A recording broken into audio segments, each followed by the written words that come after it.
महाराष्ट्र की सियासत में इन दिनों नगर परिषद चुनाव के बाद ऐसा भूचाल आया है जिसने बड़े बड़े राजनीतिक दावों और रणनीतियों को हिलाकर रख दिया है। बीड़ के परली से लेकर ठाणे जिले के अंबरनाथ तक सत्ता की बिसात पर ऐसे मोहरे चले हैं जो कल तक असंभव लगते थे और आज की हकीकत बन चुके हैं। दर्शकों, बता दें कि परली नगर परिषद में असदुद्दीन ओवैसी की एआईएमआईएम का अजित पवार गुट की एनसीपी और एकनाथ शिंदे की शिवसेना के साथ हाथ मिलाना सिर्फ एक गठबंधन नहीं बल्कि राजनीतिक विरोधाभास की नई तस्वीर है। चुनाव प्रचार के दौरान जिन नेताओं पर तीखे हमले हुए, आज उन्हीं दलों के साथ सत्ता का साझा मंच। यही है बदलती नगरपालिका राजनीति का असली चेहरा। बता दें कि वही अंबरनाथ में बीजेपी और शिवसेना शिंदे गुट के बीच सत्ता को लेकर सीधा टकराव देखने को मिला। कांग्रेस के टूटे नगर सेवकों के सहारे बीजेपी सत्ता का सपना देख रही थी, लेकिन आखिरी चाल शिवसेना सांसद श्रीकांत शिंदे ने चली और पूरी बाजी ही पलट दी। नगराध्यक्ष पद भले ही बीजेपी के पास गया हो, लेकिन संख्या बल शिवसेना के साथ खड़ा है। सवाल सिर्फ इतना है, क्या ये गठबंधन स्थायी है या ये सिर्फ सत्ता के लिए बनी अस्थायी मजबूरियां? दर्शकों, आज की रिपोर्ट में हम समझेंगे महाराष्ट्र की नगर परिषद राजनीति का पूरा गणित। दर्शकों, आपको जानकारी दे कि महाराष्ट्र की नगर परिषद राजनीति इन दिनों सिर्फ नंबरों का खेल नहीं है बल्कि सिद्धांत बनाम सत्ता की नई बहस का मैदान बन चुकी है। बीड़ के परली से लेकर ठाणे जिले के अंबरनाथ तक ऐसे राजनीतिक समीकरण उभरे हैं जिन्होंने बड़े दलों की रणनीति, पुराने आरोपों और नए गठबंधनों को एक ही फ्रेम में ला खड़ा किया है। परली में एआईएमआईएम का एनसीपी शिवसेना गुट में जाना हो या अंबरनाथ में बीजेपी की सियासी चाल को शिवसेना की काउंटर स्ट्राइक हो, दोनों घटनाएं महाराष्ट्र की बदलती नगरपालिका राजनीति की तस्वीर साफ कर रही है। ऐसे में दर्शकों, सबसे पहले बात बीड़ जिले के परली नगर परिषद की, जहां चुनाव के बाद बना नया गठबंधन अब राजनीतिक गलियारों में चर्चा का विषय बना है। असदुद्दीन ओवैसी की एआईएमआईएम, अजित पवार गुट की राष्ट्रवादी कांग्रेस पार्टी और एकनाथ शिंदे की शिवसेना, तीनों ने मिलकर गठनेता यानी दलीय नेता के चुनाव में हाथ मिला लिया है। बता दें कि यह गठबंधन इसलिए भी चौंकाने वाला है क्योंकि जिस एआईएमआईएम उम्मीदवार को अब एनसीपी के नेतृत्व वाले गुट में शामिल किया गया है, उसी उम्मीदवार के समर्थन में चुनाव प्रचार के दौरान मंत्री पंकजा मुंडे और पूर्व मंत्री धनंजय मुंडे पर तीखे और आपत्तिजनक आरोप लगाए गए थे।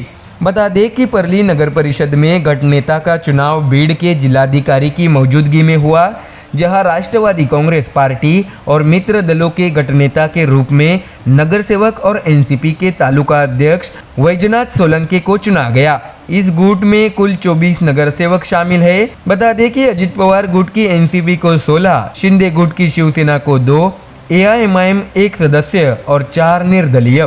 बता दें कि इस गुट में एआईएमआईएम की नगर सेविका शेख आयशा मोहसिन का शामिल होना सबसे ज़्यादा राजनीतिक सवाल खड़े कर रहा है। बता दें कि चुनाव प्रचार के दौरान एआईएमआईएम की सभा में पार्टी के प्रदेश महासचिव समीर बिल्डर ने पंकजा और धनंजय मुंडे पर तीखे हमले किए थे। उसी प्रभाव वाले वार्ड में कांग्रेस और एआईएमआईएम के उम्मीदवार जीते थे। अब वही एआईएमआईएम उम्मीदवार एनसीपी के साथ सत्ता के समीकरण में शामिल हो गई है। ऐसे में दर्शकों, परली नगर परिषद की कुल स्थिति देखें तो 35 नगर सेवकों में अजित पवार गुट की एनसीपी सबसे बड़ी पार्टी है। नगराध्यक्ष पद भी राष्ट्रवादी कांग्रेस के पास है। ऐसे में सत्ता संतुलन एनसीपी के इर्द गिर्द घूमता दिखाई दे रहा है, लेकिन एआईएमआईएम की एंट्री ने इस गठबंधन को वैचारिक रूप से असहज बना दिया है। ऐसे में दर्शकों, अब रुख करते हैं ठाणे जिले के अंबरनाथ नगर परिषद की ओर, जहां राजनीति ने पिछले 48 घंटों में कई पलटे खाए हैं। यह बीजेपी और शिवसेना शिंदे गुट के बीच सीधी सियासी जंग देखने को मिली। पहले बीजेपी ने कांग्रेस के साथ मिलकर शिवसेना को सत्ता से दूर रखने की रणनीति बनाई। बाद में कांग्रेस के 10 नगर सेवकों को अपने पाले में कर बीजेपी ने अजित पवार की एनसीपी के साथ सत्ता गठन का दावा भी कर दिया, लेकिन यही से कहानी ने नया मोड़ लिया। बता दें कि शिवसेना सांसद श्रीकांत शिंदे ने इस पूरी रणनीति को भांपते हुए अजित पवार की राष्ट्रवादी कांग्रेस को अपने साथ कर लिया।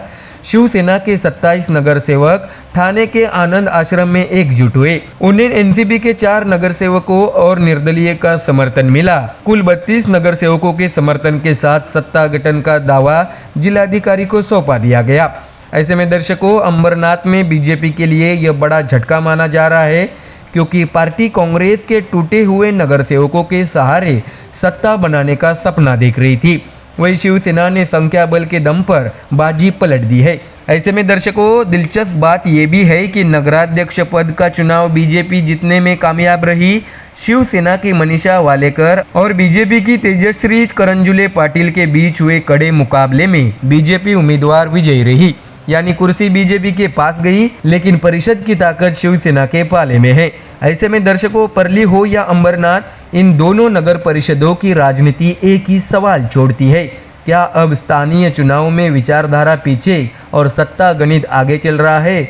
एआईएमआईएम से लेकर कांग्रेस तक और बीजेपी से लेकर शिवसेना तक हर दल नए समीकरणों में खुद को फिट करने में जुटा है। आने वाले दिनों में ये गठबंधन कितने टिकाऊ साबित होंगे, यही महाराष्ट्र की नगरपालिका राजनीति की अगली कहानी तय करेगा। तो दर्शकों, फिलहाल इस खबर में इतना ही। देश और दुनिया की बाकी और खबरें जानने के लिए जुड़े रहिए हमारे चैनल MDR न्यूज़ के साथ। धन्यवाद।